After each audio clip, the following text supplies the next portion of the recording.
Touchdown, buzzer beater, do it all now. All now, top corner talking home run. Touchdown, buzzer beater, do it all now. All now, top corner like. All right, hello, ladies and gentlemen.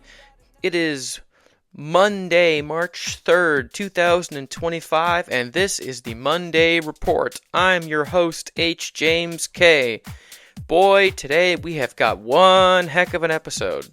Today, we're going to be doing a deep dive preview into the Formula One season. By the end of this insanely long episode, you will know absolutely everything you need to know about Formula One ahead of the coming season, which begins on March 16th. To begin, we're going to talk about the biggest storylines out of the 2024 season. We will talk about the top 10 of the Constructors' Championship, all 10 teams and what they did. Then we'll talk about the top 10 finishers in the Drivers' Championship. From there, we'll talk about the new rules, staff changes, organizational changes. Then we're going to preview the entire schedule. You'll get a little blurb about every single track. Then we're going to move on to my predictions for the coming season, including Rookie of the Year, biggest disappointment, biggest surprise, 5 bold predictions, my predictions for the top 3 in the Constructors, and my predictions for the top 3 in the Drivers' Championship. You're going to get all of that coming up right now. All right, to begin, let's jump into a recap of the 2024 Constructors' Championship. Last season, McLaren prevailed in the Constructors' Championship, defeating Red Bull and Ferrari for the illustrious title. McLaren finished first. They got 666 total Constructors' points, 6 total wins, 0 retirements on the season, plus only 2 non-points finishes. The team was on the podium in 18 of 24 races. The team had 14 consecutive podium finishes from rounds 5 to 18, including a 1-2 finish in Hungary, a 2-3 finish in Monza, and a 1-3 finish in Singapore. McLaren had 9 second-place finishes, more than any other team. The team was consistently fastest for the latter two-thirds of the season, but team strategy mistakes and driver errors cost several wins or podiums. The big key to McLaren's success in the 2024 season was the utilization of a new aerodynamic concept called flexi-wings, more scientifically known as aeroelasticity, which was the flexibility of the wings in the car under aerodynamic load. But we're going to talk about that later on in the episode. Finishing second in the Constructors' Championship was Scuderia Ferrari, a works team based in Italy. Ferrari had 652 total Constructors' points, 5 total wins, 3 total retirements, including a double DNF in Canada, which likely cost the team the Constructors' title, considering they only lost the Constructors by 14 points. Ferrari had 17 podium finishes on the season. Consistent development of the car bore serious fruit for Ferrari, who was able to be in the hunt for most of the races even though they were never really in contention for the Drivers' Championship. The big highlight of Ferrari's season was a daring one-stop strategy pulled off by Charles Leclerc, which allowed Ferrari to win their home race of Monza. Finishing third in the Constructors' Championship was Red Bull. Red Bull is powered by Honda engines in a partnership called Red Bull Powertrains. Red Bull had 589 total Constructors' points, 9 total wins, all of which were by Max Verstappen. The team had 7 wins in the first 10 races, but only 2 in the final 14 races. The team had 3 1-2 finishes in the first 4 rounds. The team had 5 total retirements plus 4 non-points finishes from Sergio Perez. The team had 14 total podium finishes. Red Bull was expected to dominate coming into the season after their insane level of domination in the 2023 season, but they fell behind as other teams extracted more performance from their cars' respective designs. The Red Bull car struggled with cornering consistency and had a very narrow window where it was at its best, proving to be exceptionally difficult for Max Verstappen and Sergio Perez to overcome. Finishing fourth in the Formula One Constructors' Championship was Mercedes. Mercedes is a works team, much like Ferrari, who builds their own car and their own engine. Mercedes had 468 total Constructors' points. They had 4 total wins, 3 total retirements, plus a disqualification for George Russell, who finished first in a race but was later found to have a car that was underweight. The team had 8 podium finishes, including a 1-2 finish in Las Vegas. They were consistently 3rd or 4th fastest on the grid for most of the season, except for a 4-race stretch mid-season that saw the team win 3 of 4 races. Finishing 5th in the Constructors' Championship was Aston Martin Aramco, which is a Mercedes-powered team that also utilizes Mercedes parts, but builds their own car. The team had 94 total Constructors' points, making them a distant 5th. The team had 3 total retirements. 2 of 3 were from Lance Stroll. Plus, the team had a did not start after Lance Stroll crashed during the formation lap in the 21st round in Sao Paulo. Aston Martin had 0 podium finishes as a team, which was extremely disappointing after their surprising 2023 performance. Fernando Alonso was a consistent presence in the points positions as he outdrove his underwhelming car. More on him later though. Lance Stroll, whose father owns the team, was often an extremely disappointing teammate. Finishing 6th in the Constructors' Championship was Alpine, which is a Renault-powered works team operated by the auto manufacturer Renault under the name of their sports car brand Alpine. Alpine had 65 total Constructors' points, 5 total retirements, plus a did not start from Pierre Gasly. The team had a 10th place finish in the Drivers' Championship for Pierre Gasly, though teammate Esteban Ocon was disappointing and replaced for the last round by Aussie Jack Doohan. More on all of that later. The team had an impressive double podium finish of 2nd and 3rd at the 21st round in Sao Paulo. It was their only podium finish of the season. Finishing 7th in the Constructors' Championship was Haas. Haas is an American-owned Formula One team that is based out of Italy. The team is Ferrari-powered and uses numerous parts and drivers from the Ferrari family of drivers and parts and everything. The team had 58 total Constructors' points, 3 total retirements, plus 1 disqualification for Nico Hülkenberg. Nico Hülkenberg had an impressive 10 total points finishes on the season. Kevin Magnussen, by comparison, was disappointing with only 5 total points finishes. Rookie Ollie Behrman got an impressive points finish of 10th place while substituting for Kevin Magnussen in the 17th round in Azerbaijan in 2024. Finishing 8th in the Constructors' Championship was Red Bull Junior Team Visa Cash App RB. The aforementioned Red Bull Junior Team is Honda-powered and utilizes several parts from the Red Bull team, as well as they often field drivers being developed by the Red Bull Driver Development Program. The team was often called VCARB in 2024 or RB. For the sake of this discussion, they'll be called VCARB for the moment. VCARB had 46 total Constructors' points. The team had 6 total retirements, 4 from Yuki Tsunoda, 2 from Daniel Ricciardo. Yuki Tsunoda had 9 points finishes on the season, which was an improvement of form compared to his previous years. Longtime fan favorite driver, Australian Daniel Ricciardo, was replaced after 18 rounds due to disappointing performance. Ricciardo was replaced by fellow Aussie Liam Lawson, who got a pair of 9th place finishes from 6 starts with no retirements. Finishing 9th in the Constructors' Championship was Williams. Williams is a legendary team that's been around for a long time. These days, Williams is powered by Mercedes engines, utilizes Mercedes parts, and acts as a Mercedes junior team, often fielding Mercedes development drivers. Williams had 17 total Constructors' points, 11 total retirements, plus a withdrawal for Logan Sargent and a did not start from Alex Albon. American driver Logan Sargent was fired after the 15th round due to a crash-filled campaign that lacked any points. Sargent's replacement, Franco Colapinto, had 2 9th-place finishes, which totaled more points than Logan Sargent had in his entire 2-year stint in Formula One. Finishing last in the Constructors' Championship was Kick Sauber. Kick Sauber is another legendary team that's been around a very long time. Kick Sauber, or Sauber as they're often called, is a Ferrari-powered team that is being taken over by German auto manufacturer Audi for the 2026 season onward. Right now, Sauber uses Ferrari power plants and Ferrari parts. The team was often called Stake, or Sauber, or Kick Sauber due to their multiple title sponsors and traditional Sauber name.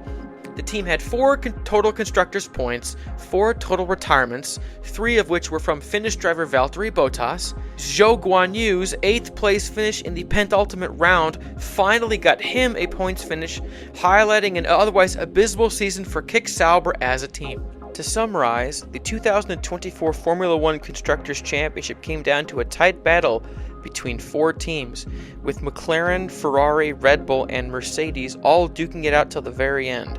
Ultimately, McLaren prevailed over Ferrari, with Red Bull falling back to a disappointing 3rd in the Constructors. This was a very different race than in 2023, where Red Bull jumped out into the lead and ran away with both the Drivers' and Constructors' Championships very early on in the 2023 season.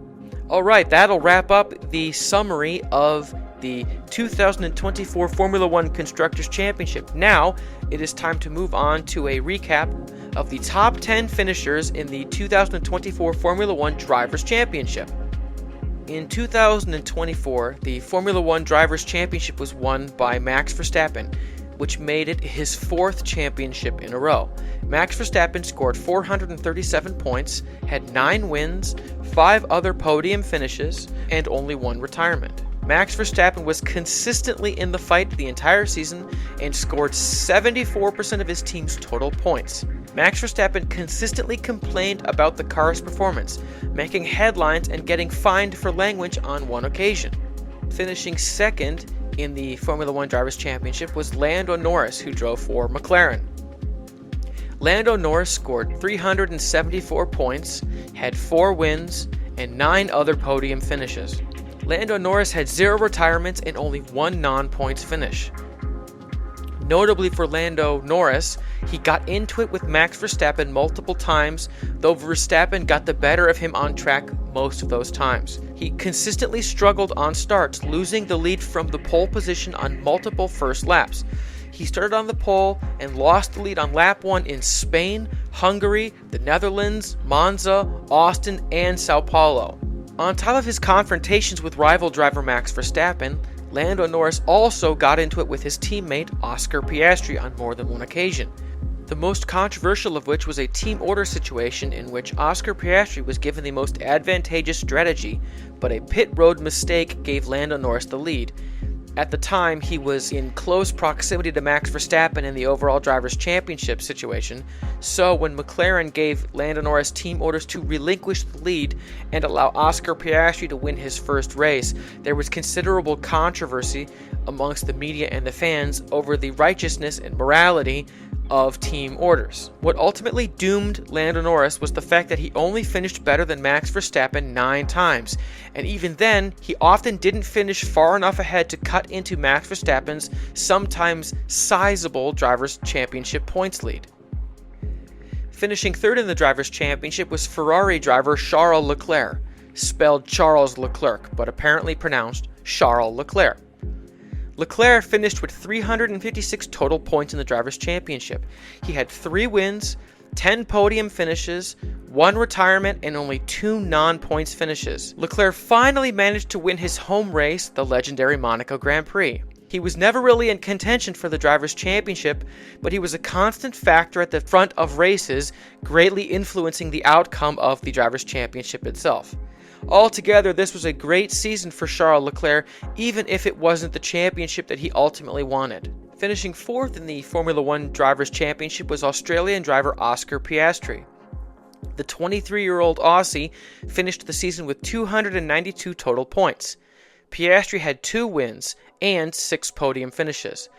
Piastri was consistently a fast driver in only his 2nd season in Formula One. As mentioned earlier, he had drama with his teammate in Hungary when Lando Norris was ordered to move out of the way to give him the win. Ultimately, McLaren made this right, quote-unquote, by ordering Oscar Piastri to relinquish the lead in a sprint race later on in the season to give Lando Norris the win to help his points championship run. Finishing 5th in the Drivers' Championship was Carlos Sainz Jr., who drove for Ferrari. Carlos Sainz Jr. finished the season with 290 total points, 2 wins, 7 podium finishes, and had 2 retirements, on top of 1 non-points finish and a withdrawal in the 2nd round after he got a sudden bout of appendicitis. While not as successful as his teammate, Sainz's final season at Ferrari was a very competitive one.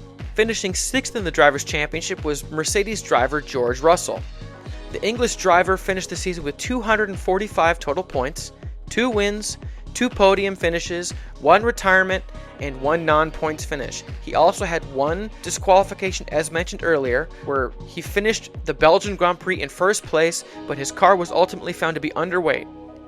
His teammate Lewis Hamilton, who finished in 2nd place in Belgium, was then elevated to the win, and George Russell was dropped to the back of the field. George Russell ultimately finished higher than his teammate Lewis Hamilton for the 2nd time in the last 3 seasons, a worrying trend for Lewis Hamilton fans. Finishing in 7th place in the Drivers' Championship was the aforementioned Lewis Hamilton. The British driver finished with 223 total points, 2 wins, one of which was the aforementioned Belgium Grand Prix. Lewis Hamilton had 2 retirements on the season and 1 non-points finish. Lewis Hamilton continued to struggle with the current ground effects era of car design compared to the previous rule set from 2021 and earlier. This continued decline in form has also coincided with a loss to his teammate 2 of the last 3 years.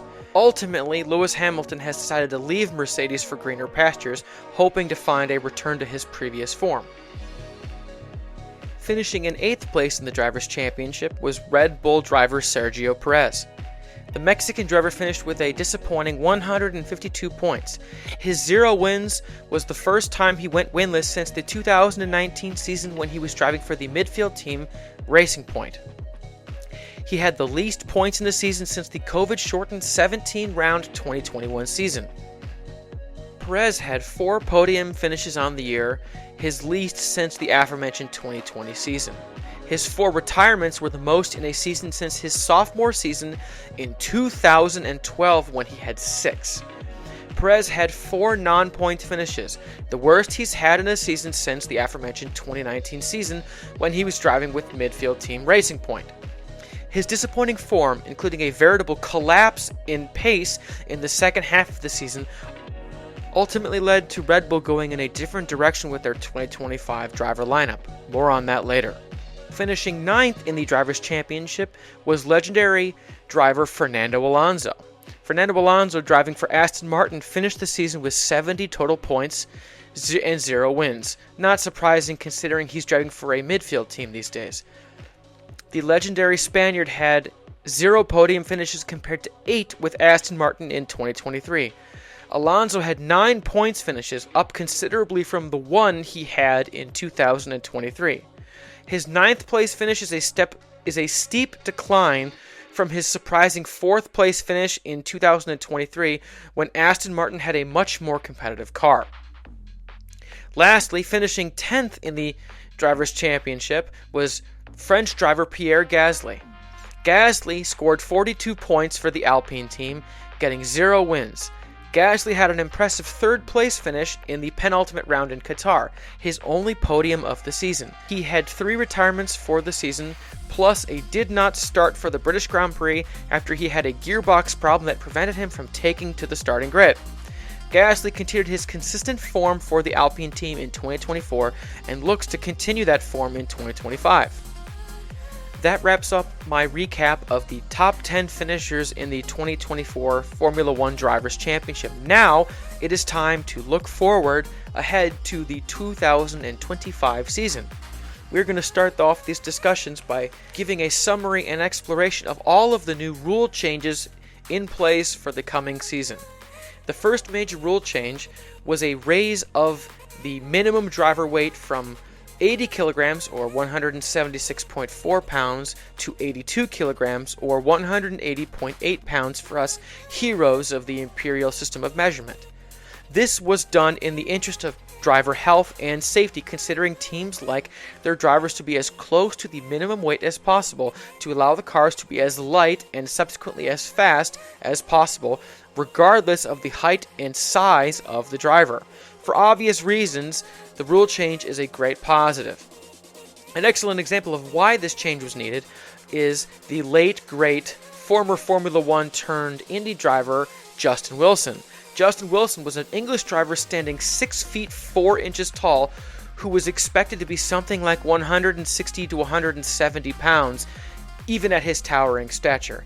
These days, he would be allowed to be a much more reasonable 180 pounds, which is still light for someone his size, but much more safe compared to the old ways from yesteryear. Another major rule change coming for the 2025 season is something done in an effort to improve the overall excitement and intrigue of the Monaco Grand Prix. The Monaco Grand Prix is always a one-stop race where everyone drives slow and saves their tires, pitting only once and trying not to either crash out, have a mechanical problem, or lose time in the pits. In an effort to change things, Formula One has decided to mandate 2 mandatory pit stops for the Monaco Grand Prix to force teams to vary their strategies and hopefully give fans and media pundits something exciting to watch at the Monaco Grand Prix. I will delve more into the Monaco Grand Prix later on when I discuss the 2025 schedule. The third change in the rules, and arguably the most seismic change, is a ban on flexi wings. As I mentioned earlier, flexi wings was an aerodynamic concept that greatly helped certain teams get ahead in the 2024 Drivers and Constructors Championship. The principle behind flexi wings was the utilization of a concept called aeroelasticity. In the world of racing, aeroelasticity is the behavior of the front and rear wings under intense aerodynamic load. In this instance, it was the practice of designing front wings and, to a lesser extent, rear wings that would deflect or bend or flex under aerodynamic load while at speed, but would otherwise pass the existing front and rear wing deflection tests set up by Formula One.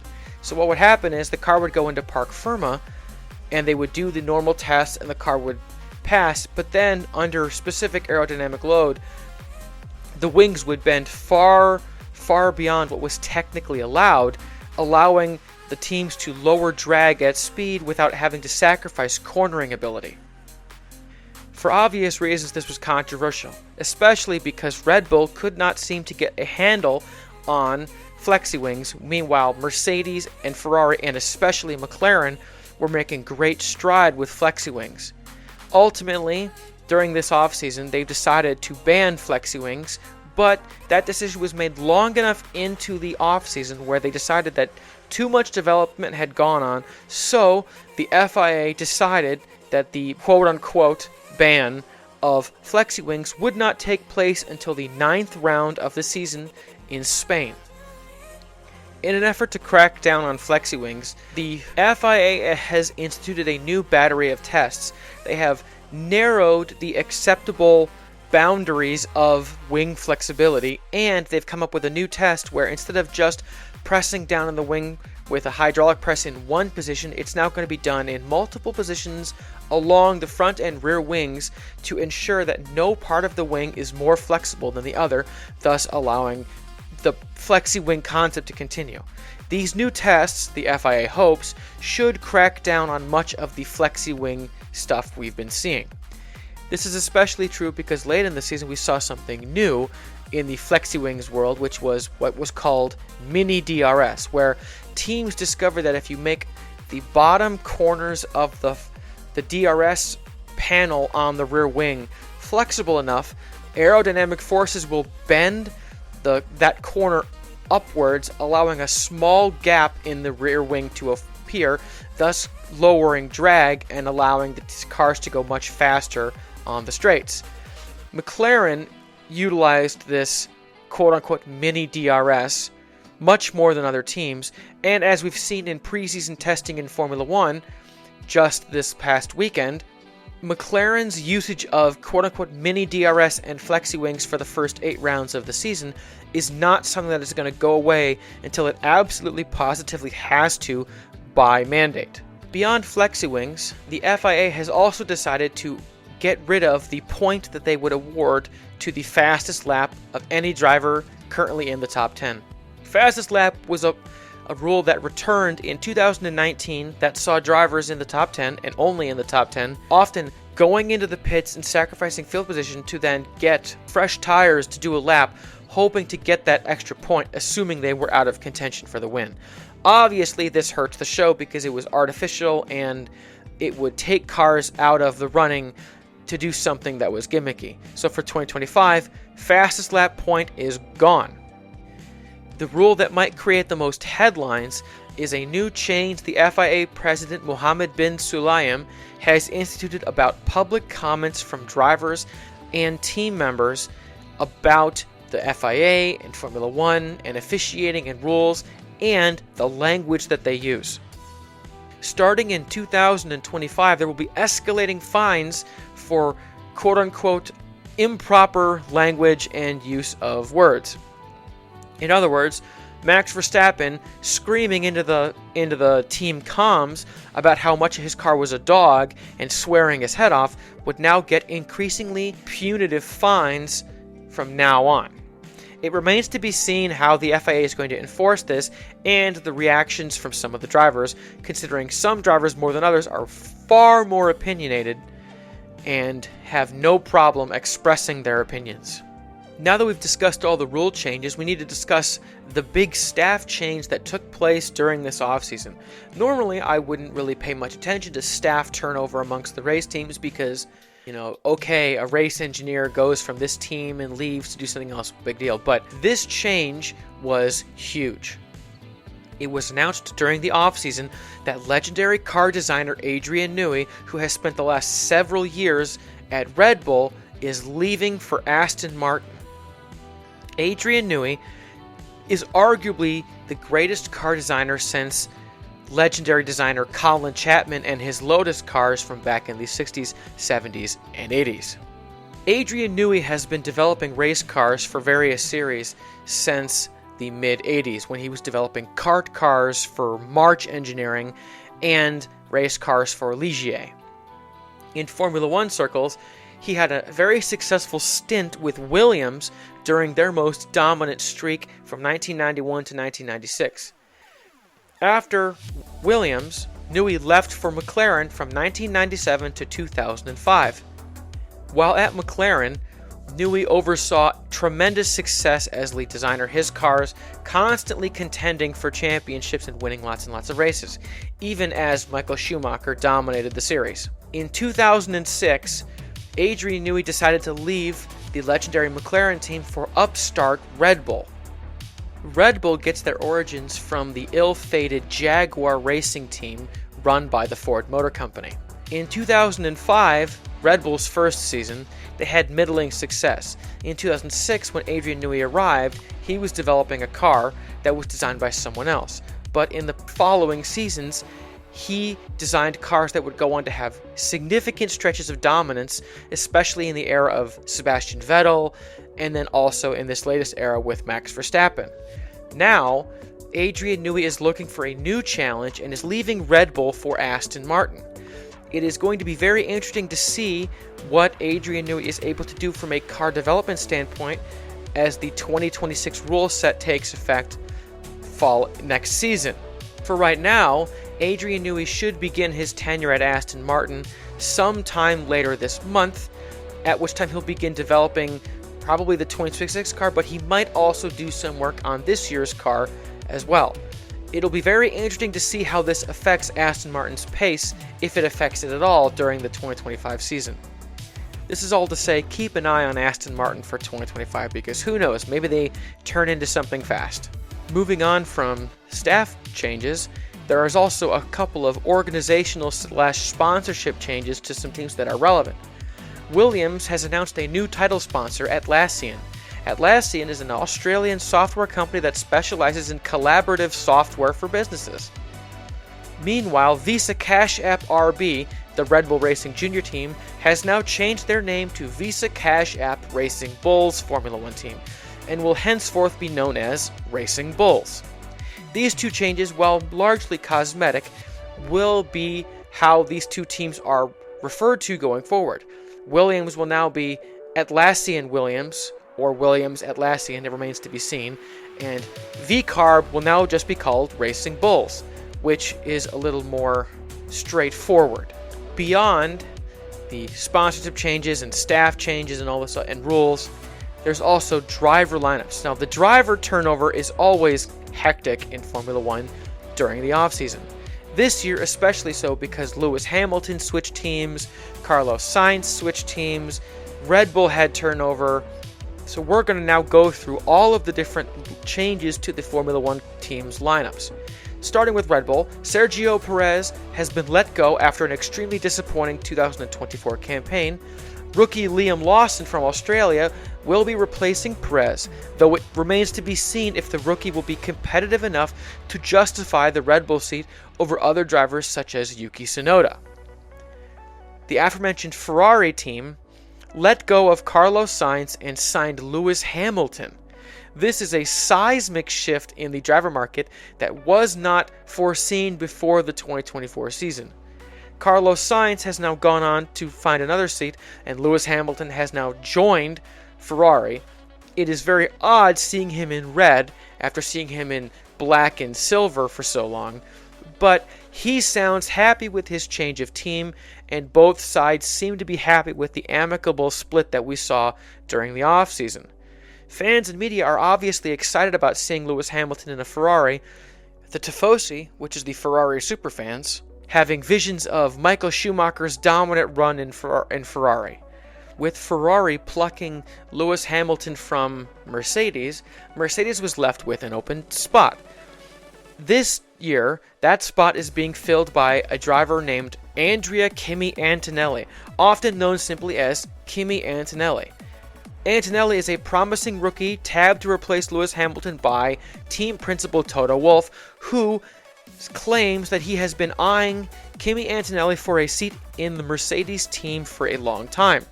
The Formula 2 standard has long been someone talked about in hushed tones among the junior formula category as the next big thing, with some even comparing him to a young Max Verstappen. These are obviously big shoes to fill considering he's following in the footsteps of one of the all-time great Formula 1 drivers, but Mercedes sounds confident in his abilities. Leaving the big four teams behind, another big change was the Alpine team. Alpine has let Esteban Ocon go following his disappointing performance in the last season.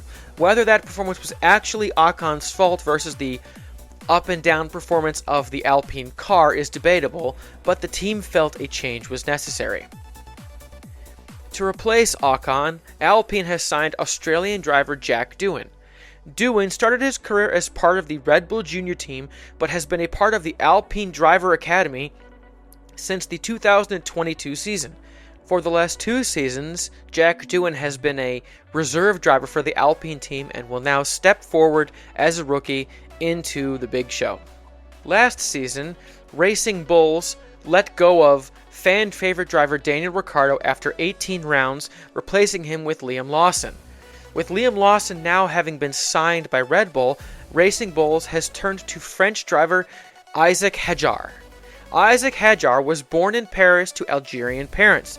He's been part of the Red Bull Junior team since 2022.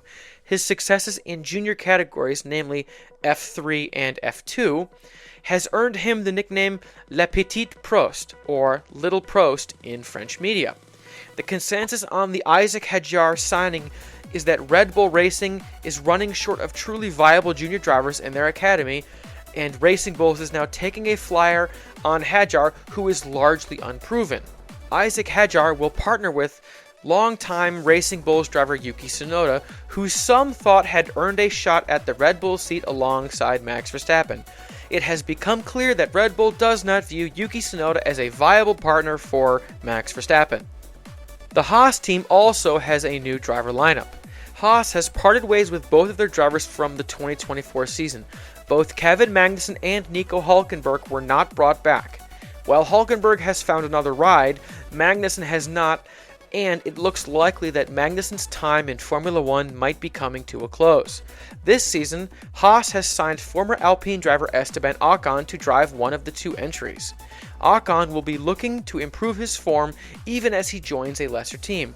Haas has signed standout British rookie Ollie Bearman from the Ferrari Driver Development Program to drive the second Haas entry. Ollie Behrman impressed in his early season substituting drive for Carlos Sainz Jr. with Ferrari, where Behrman substituted for Carlos Sainz Jr. with little to no practice and qualifying on extremely short notice. Later on in the season, Behrman also drove for Haas, finishing in the points on his first drive for Haas and finishing 12th on the second drive. This gave Behrman 2 points finishes in 3 starts from 2 different teams, which is incredibly impressive. Going into 2025, many see Ollie Behrman as the future for Ferrari alongside Charles Leclerc if Lewis Hamilton decides to call it a career anytime soon. Williams has found their driver lineup getting a significant upgrade. With the moves from Ferrari and Mercedes, Williams has signed Carlos Sainz Jr. to be one of the 2 drivers for the team. Whereas there were rumors that Carlos Sainz Jr. might sit out the 2025 season and instead wait for the Audi Works team to start up their work and fill out a driver's lineup for 2026. Instead, Carlos Sainz has signed a 2-year deal with an option to extend with Williams. Sainz is a high-profile driver, having driven for both McLaren to great success and Ferrari to greater success. The fact that he is driving for Williams is a huge boon for the team as it tries to rebuild to its championship-winning ways of yesteryear. Lastly, Sauber has a new driver lineup as well. After fielding Chinese driver Zhou Guanyu and Finnish driver Valtteri Bottas for all of 2024, Sauber has gone in a completely different direction.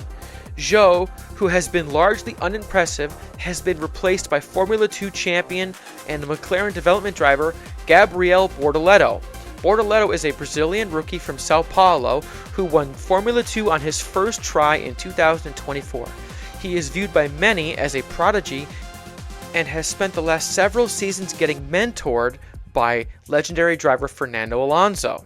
Much like in past seasons, Sauber has chosen to pair an exciting rookie with an experienced driver. The last few years, that driver has been Valtteri Bottas.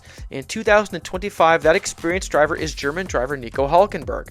Before his years in the midfield and backmarker teams, Nico Hülkenberg spent years with the Works Renault team, now known as Alpine. He is an experienced driver who is capable of delivering solid results as well as needed consistency. Only 2 teams kept the same driver lineup going into the 2025 seasons. Aston Martin has come back with Fernando Alonso and Lance Stroll, the son of team owner Lawrence Stroll. McLaren, on the other hand, has come back with Lando Norris and Oscar Piastri. Both teams are incredibly satisfied with their driver lineups and have no plans to change anything going forward. With driver lineup changes out of the way, now it is time to discuss the coming season by looking at the schedule for the 2025 season. Round 1 of the 2025 season is the Australian Grand Prix, held at the Albert Park Street Circuit in Melbourne, Australia. The Australian Grand Prix retakes its rightful place at the start of the season because of scheduling conflicts with the Middle Eastern rounds that started the 2024 season. Round 2 of the season is the Chinese Grand Prix, held at the Shanghai International Circuit in Shanghai, China. The Chinese Grand Prix moves up from Round 5 to Round 2, jumping ahead of the Japanese Grand Prix, which was the 4th round of the 2024 season. The 3rd round is the aforementioned Japanese Grand Prix, held at the legendary Suzuka Circuit in Suzuka, Japan. The Suzuka Circuit is a classic track that has hosted many Grand Prix over the years. The twisting, flowing, undulating nature of the track is unlike many, if not most, other tracks on the schedule, posing a unique challenge for the drivers and teams. In another change from last year, the Bahrain Grand Prix, which opened the season in 2024, has moved to Round 4. The Bahrain Grand Prix is held at the Bahrain International Circuit in Sakhir, Bahrain. This move of the schedule was done to make sure that the Bahrain Grand Prix does not clash with Ramadan, which happens in March this year. Bahrain is often a competitive track, offering long straights and plentiful chances to overtake. Look to this race to be one of the rather exciting ones. Round 5 of the season is the Saudi Arabian Grand Prix, held at the Jeddah Corniche Circuit in Jeddah, Saudi Arabia. This circuit is another street circuit.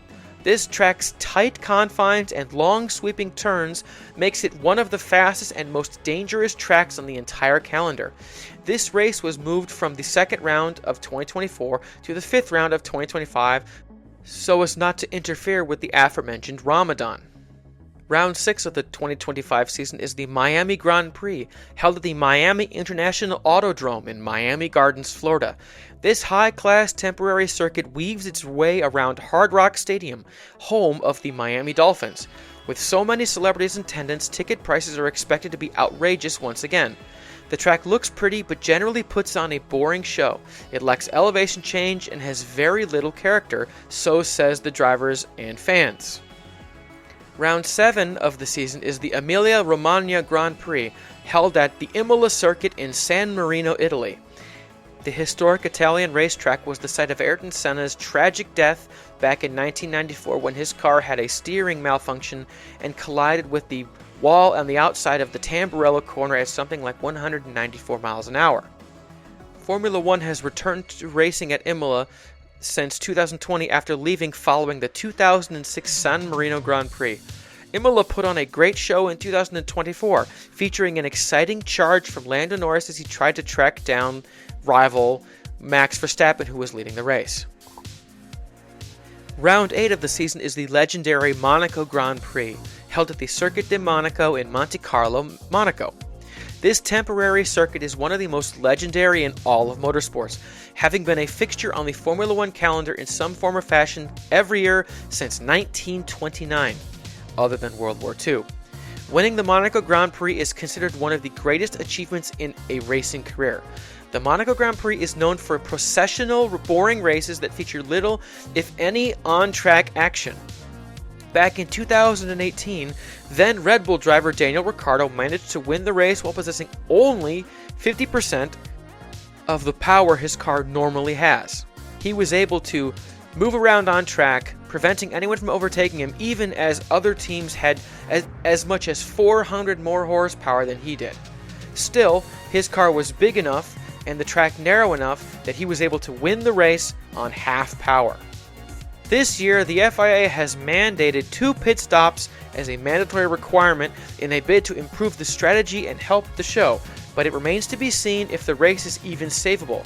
It won't be going anywhere, but many are beginning to realize that the real excitement of the Monaco Grand Prix is found on Saturday during qualifying, when drivers throw their cars around the track as fast as possible, getting as close as they even dare to the walls.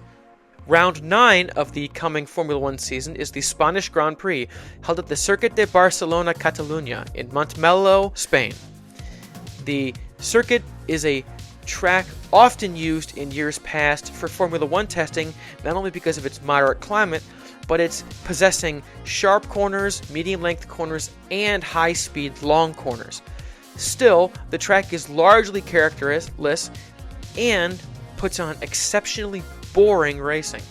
The only reason to really watch the Spanish Grand Prix this year is because it will be the first race after the implementation of the new flexi-wing tests and regulations. So it will be very interesting to see if any of the teams have a change in performance from previous weeks compared to going forward now that they're no longer allowed to use the flexi-wing concept. Round 10 of the season is the Canadian Grand Prix, held at the Circuit Gilles Villeneuve in Montreal, Canada. Work for this temporary street circuit broke ground in 1978. The track has been the host of the Canadian Grand Prix continuously, other than the 1987, 2009, and COVID-affected seasons of 2020 and 2021. This track is a mix of public roads and purpose-built racing surface that sees high speeds and very little passing. Round 11 of the season is the Austrian Grand Prix, held at the Red Bull Ring in Spielberg, Austria.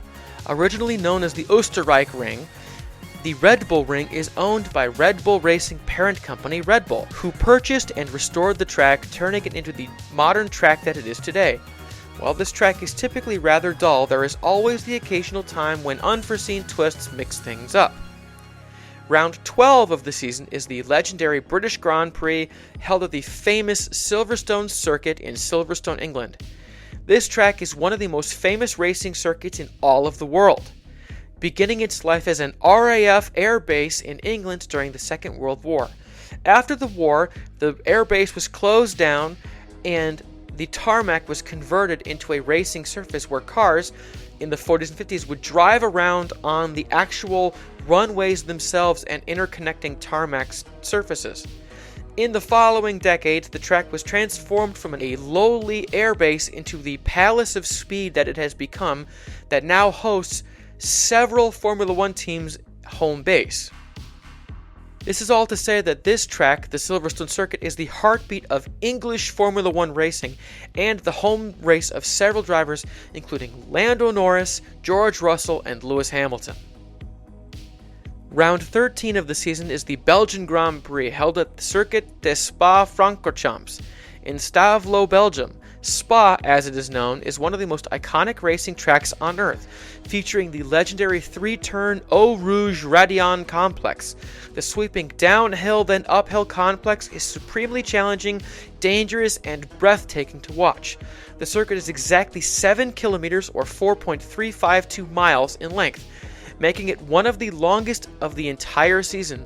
The length and generally fast quality of the track make it one of the better power tracks, meaning engine power and lower drag are kings at Spa. Round 14 of the season is the Hungarian Grand Prix, held at the Hungaroring in Magyaród, Hungary. I'll tell you, I had to look up how to pronounce that one. It's spelled Mogyorod. Wrap your mind around that one. The Hungarian Grand Prix was first held in 1986. It was the first F1 race held behind the Iron Curtain. Former F1 head Bernie Ecclestone wanted a race in the USSR, settling on a race near Budapest. Ultimately, the Soviets built the Hungaroring in only 8 months, one of the fastest constructions of a Formula One circuit ever in history. The race is held in the summer, so temperatures are often extremely hot. The location of the track, with its dry, dusty soil, means that the track often gets dusty very quickly. The generally underutilized nature of the track means that the racing surface has not aged as much as other tracks of a similar age, thus preventing it from being as racy as some older tracks tend to become. The circuit is often known as Monaco without the barriers, due to the incredible difficulties cars have when trying to pass. Races are often rather dull and processional at the Hungarian Grand Prix. Round 15 of the season is the Dutch Grand Prix, held at Circuit Zandvoort in Zandvoort, Netherlands. This is the home race of Red Bull driver Max Verstappen, meaning there is always a huge contingent of orange-clad race fans waving around flags and popping off orange smoke bombs. They even have their own grandstand at the track. Zandvoort was on the F1 calendar intermittently from 1950, the first year of Formula One racing officially, to 1985. The track's elevation and narrow nature means that it's hard to pass. The track made a return to the F1 calendar in the 2021 season, after an expensive revamp of the circuit saw many corners reprofiled. Other than the elevation and narrow width of the track surface, the other thing Zandvoort is known for is a pair of turns. The first turn of the circuit has remained largely unchanged since 1948 and is called Tarzanbocht, meaning Tarzan Bend. The other turn that is most famous on this track is the final turn, known as Arie Luyendyk Bocht. This is a right-hand turn featuring 18-degree banking.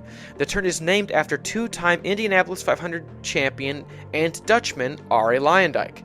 It is the only highly banked turn on the entire Formula One calendar, and unlike anything the drivers and teams have to face all season. The 16th round of the Formula One season is the Italian Grand Prix, held at the famous Monza circuit in Monza, Italy. Monza is the home race of Scuderia Ferrari. The track and race always featuring a massive contingent of the Tifosi wearing red. Monza has been on the Formula One calendar since the series' inaugural season in 1950, other than 1980 when the Italian Grand Prix went to Imola to allow Monza to be reconfigured and revamped with new facilities. Due to high speeds, Monza is historically regarded as one of the most dangerous tracks on the calendar. At one point, the track featured the normal layout in addition to a connected 2.5-mile oval that featured turns banked at 35 degrees. Thankfully, the combined oval road course layout is no longer used and the high banks have fallen into disrepair. Monza is the fastest circuit on the calendar, seeing trap speeds at up to a blistering speed of 353.5 kilometers per hour, or 218 miles per hour. The long length and sweeping turns in Monza means that teams run as low-profile wings as they are allowed, trying to be as low drag as possible. Last year, Ferrari won their home race, with Charles Leclerc prevailing over the competition due to a daring one-stop strategy that defeated Max Verstappen and Lando Norris. Round 17 of the season is the Azerbaijan Grand Prix, held at the Baku City Circuit in Baku, Azerbaijan. The Baku City Circuit is a temporary street circuit in the capital city of Baku. The circuit features the narrow, winding castle complex, as well as one of the longest straightaways in the series. Baku has only been on the calendar since 2017. It usually provides exciting racing, not to mention unpredictable moments, due to both the climate and the nature of the track. Round 18 of the season is the Singapore Grand Prix, held at the Marina Bay Street Circuit in Marina Bay, Singapore. The Singapore Grand Prix has been a regular fixture of the season since 2008, when it became the first night race in Formula One history, not to mention the first street course run at night in history. Marina Bay is the slowest track on the calendar, featuring a narrow, twisty layout. The close proximity of the walls means there is often crashes and safety cars, generally lending the race to an air of unpredictability. Round 19 of the season is the United States Grand Prix, held at the Circuit of the Americas in Austin, Texas. COTA, as it is known, is a well-regarded track near the capital of the state of Texas. The track features winding sections and long straights and elevation change, making it a challenging, complicated track to drive. Round 20 of the season is the Mexico City Grand Prix, held at Autodromo Hermanos Rodriguez in Mexico City, Mexico. This track has hosted the Mexican Grand Prix off and on since 1962, but has been the regular host since 2015, after it was renovated and reprofiled in certain sections by track designer Herman Tilke. The track has a high elevation of over 7,000 feet, which was always a problem for the historically naturally aspirated cars of yesteryear. But today's turbocharged cars have little difficulty at the high elevations, meaning the elevation is more of a problem for the drivers than the mechanical side. The front straight is regarded as one of the fastest on the calendar. Round 21 of the season is the Brazilian Grand Prix, held at the Interlagos Circuit in Sao Paulo, Brazil. The track broke ground in 1938, but has been a fixture on the F1 calendar off and on since 1972, more on than off. The track is a demanding circuit featuring intense elevation changes, long sweeping corners, and unpredictable weather. All in all, the track is a fan favorite that tends to put on extremely good races. Round 22 of the season is the Las Vegas Grand Prix, held at the Las Vegas Strip Circuit in Paradise, Nevada. The newest event on the F1 calendar, this track is a temporary circuit on the streets of the Las Vegas Strip. The ritzy event features lots of celebrities and expensive ticket prices. The track itself is both fast and technical, with a tight 4-turn complex at the start, followed by a series of long straights and tight corners, which is ideal for passing in modern F1. Round 23 of the season is the Qatar Grand Prix, held at the Lusail International Circuit in Lusail, Qatar. The Qatar Grand Prix continues a recent trend from Formula One of getting cozy with Middle Eastern leaders and holding F1 races in a part of the world not typically regarded as hotbeds of racing. The first race began in 2021 and has been hounded by protests, especially from Amnesty International, over Qatar's human rights record. Max Verstappen has won the last 2 editions of the Qatar Grand Prix. The last round of the season, the 24th round, is the Abu Dhabi Grand Prix, held at the Yas Marina Circuit in Abu Dhabi in the United Arab Emirates. Abu Dhabi has been the closing round of the Formula One season for the last several years. The Yas Marina Circuit is generally regarded as a boring, dull, disappointing track to close the season on. There was controversy at the 2021 edition of the race when then race director Michael Massey first waved the few lapped cars between first place Lewis Hamilton and second place Max Verstappen on a late yellow flag period. This allowed Max Verstappen to close up behind Hamilton. The rule stated that the entire field should have been waved by the leaders, but this wasn't done, and only those 4 cars were allowed to go, thus allowing Max Verstappen and Lewis Hamilton to get close to each other with so few laps remaining. Next, Michael Masi did an unorthodox restart procedure, starting the race 1 lap ahead of time when the race should have ended under caution. Max Verstappen immediately passed Lewis Hamilton into the first turn, held onto the lead, and won the race the next time by the start-finish line. There was considerable outrage from Mercedes fans and non-Red Bull fans. This controversial ending to the season put a bitter taste in a lot of Red Bull fans' mouths because while Max Verstappen won his first championship, nobody liked the circumstances under which it happened. Since then, the track has been the topic of discussion among fans, all of them wondering if this year's race will bring more controversy. Alright, that should conclude all the talk about schedules and rules and driver lineups. Now it's time for the fun part. Now it is time for predictions. Alright, let's do this thing. First up in the predictions, we have the biggest surprise. For me, the biggest surprise of the season is going to be Williams. Williams is going to finish 7th in the Constructors' Championship, multiplying their 2024 points total by 4 times. Next, we have my biggest disappointment. My biggest disappointment is actually going to be Lewis Hamilton. I believe Lewis Hamilton will not win a single race with Ferrari in 2025 and will generally be viewed as a disappointment with respect to the decent performance of the car while Charles Leclerc is driving. By season's end, people will be contemplating whether or not it is time for Lewis Hamilton to retire. Next up, we have my prediction for the FIA Rookie of the Year. For me, Rookie of the Year is going to be awarded to Ollie Bearman, who will have a surprising string of points finishes in a generally lousy Haas car. This performance is going to be very, very impressive to a lot of pundits and is going to fuel the rumors of whether or not Lewis Hamilton should retire so that Ollie Bearman can be elevated into the Ferrari spot for the 2026 season. Next up, we have the most victories. I believe McLaren as a team is going to get the most victories of any team on the grid. McLaren is going to get 11 victories, with Lando Norris getting 8 compared to Oscar Piastri's 3 victories. Alright, that might have given you a clue as to some of my other predictions coming up, but now it's time for the Constructors' Championship. And coming in third, Mercedes. Yes, that's right. Ferrari is going to drop from 2nd in the Constructors to 4th in the Constructors. Mercedes is going to finish 3rd. Meanwhile, 2nd place in the Constructors' Championship is going to go to none other than Red Bull. That's right, Red Bull Racing is going to finish 2nd in the Constructors' Championship, coming up just short of the ultimate goal. This means that McLaren is going to win the Constructors' title for the 2nd year in a row.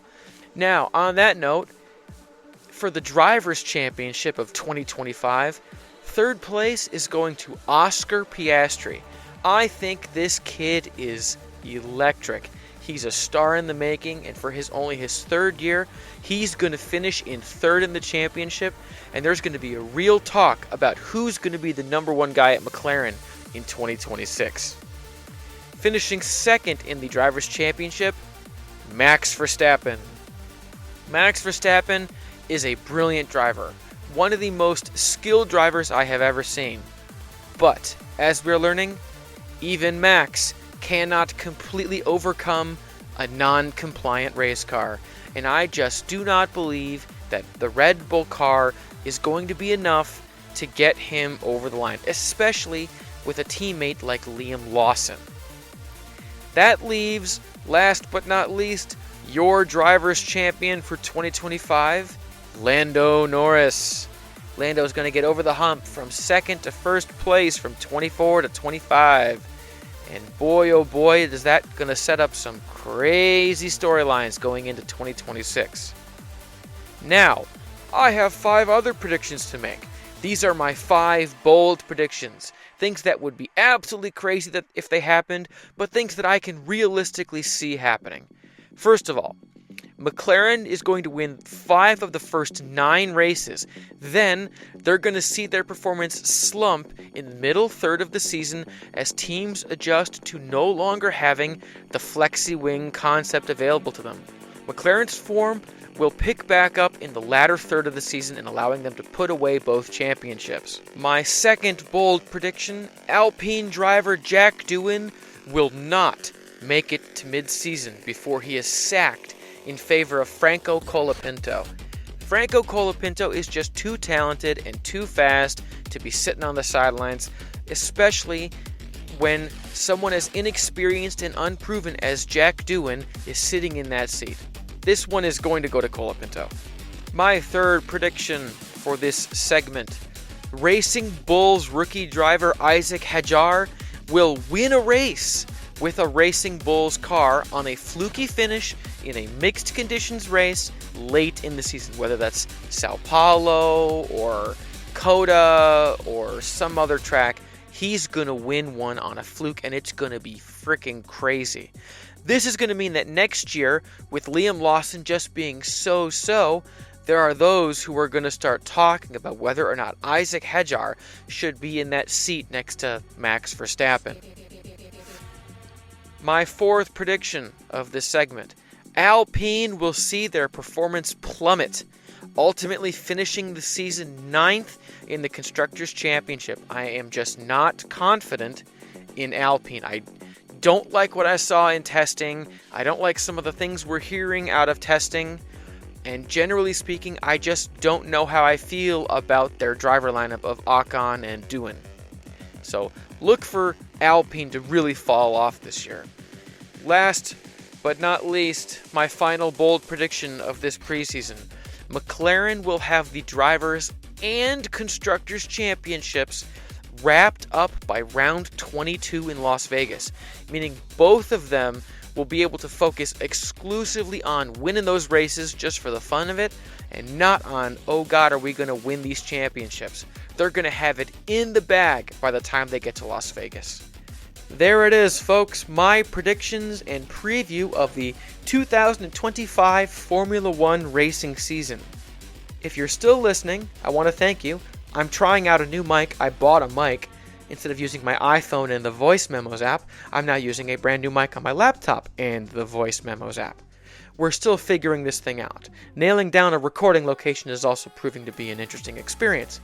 But, all in all, I want to thank all of you on YouTube who are watching. Please like, comment, and subscribe. Do all the things. Ring the bell, because I know that you had to find me out, and I'm grateful, and I would love for you to help support the channel.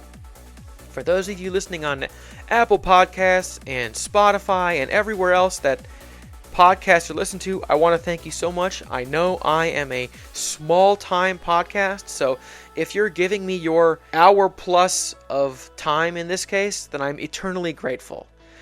The next episode coming out today will be a reaction to yesterday's IndyCar race, and boy, do I have some thoughts about that race. Next week, we are going to have an NFL free agency preview, where I am going to go through the top needs of every division winner of every division in the NFL, and I'm going to go through the top quarterbacks and wide receivers and overall top free agents in this coming season. I'll talk about some of the rumors we're hearing, some of the big things that I think might happen, and just generally get everyone ready for the coming NFL free agency period. Alright, that will wrap us up for today. My name is H. James K. Thank you all so much for tuning in. Until next time.